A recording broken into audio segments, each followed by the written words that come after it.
আল্লাহ প্রথমে ছেলেদেরকে বললেন, শোনো, সূরা নূর 33 নম্বর আয়াত। আল্লাহ ছেলেদেরকে বললেন, তোমরা তোমাদের চোখ নিচু রাখো, এটা আমাদের দায়িত্ব।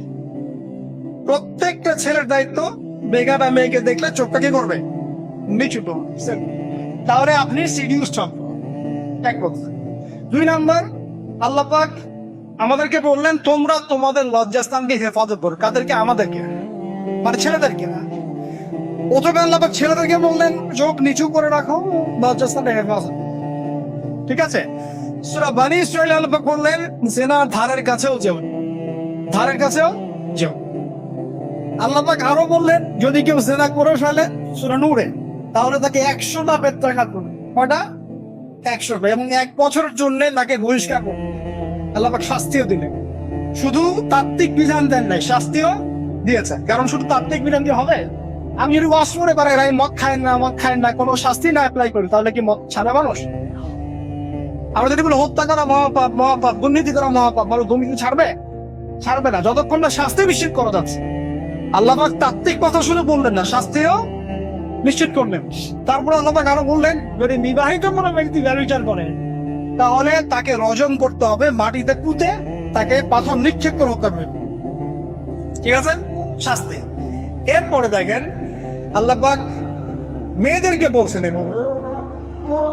বলছেন, তোমরা মূলত ঘরে থাকো। যদি বাইরের পরিবেশ তোমাদের অনুকূলে না থাকে, তোমরা ঘরে অবস্থান করো। ফাকারনা ফি বুয়ুতিকুন্না ওয়ালা তাবাররুজনা তাবাররুজাল জাহিলিয়াতিল উলা। তোমরা মূলত ঘরে থাকো। জাহিলি যুগে মেয়েরা যেভাবে নিজেদেরকে প্রদর্শন করে বেড়াতো, এই কাজটা তোমরা করো না। যদি করো তাহলে সমাজে ফাহিশা বেড়ে যাবে, তোমরা নিজেরাই ক্ষতিগ্রস্ত হবে, যেটা ওরা হচ্ছে এখন। আচ্ছা, এরপর আল্লাহ পাক আরো বললেন, হে নবী, আপনি আপনার স্ত্রী এবং মুমিন নারীদেরকে বলেন, তারা যদি বাহিরে যায় যেন জিলবাব দিয়ে তাদের পুরো বক্ষ দেশটাকে ঢেকে নেয়। তাহলে পোশাকের সংস্কৃতির শেকড় কোত্থেকে শিখবো? আমি কোত্থেকে শিখবো? আল্লাহ পাক কর্তৃক নাজিলকৃত সর্বশেষ ঐশিক গ্রন্থ থেকে শিখবো নাকি? যে বইয়ের মধ্যে কোনো ভুল নাই সেটাই তো আমার শেখার মাধ্যম হবে নাকি যে দর্শনে 1000টা ভুল সেটা শিখবো আমি? আল্লাহ পাক এখানে বলছেন, মুমিন নারীদেরকে বলো, বাইরে গেলে পরে তারা যেন জিলবাব দিয়ে, কাপড় দিয়ে সুন্দর করে বক্ষদের সামনে ঢেকে রাখে। বোরখার কথা এখানে নাই শব্দে। ঠিক আছে, ঢেকে রাখা ঢিলে ঢালা পোশাকের কথা এসেছে।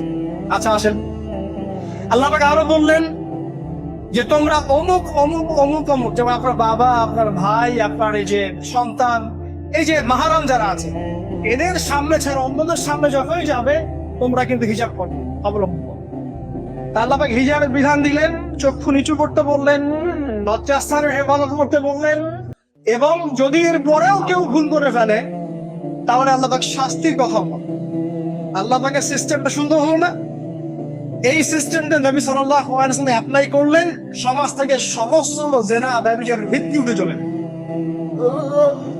সুবহানাল্লাহ বলবেন না?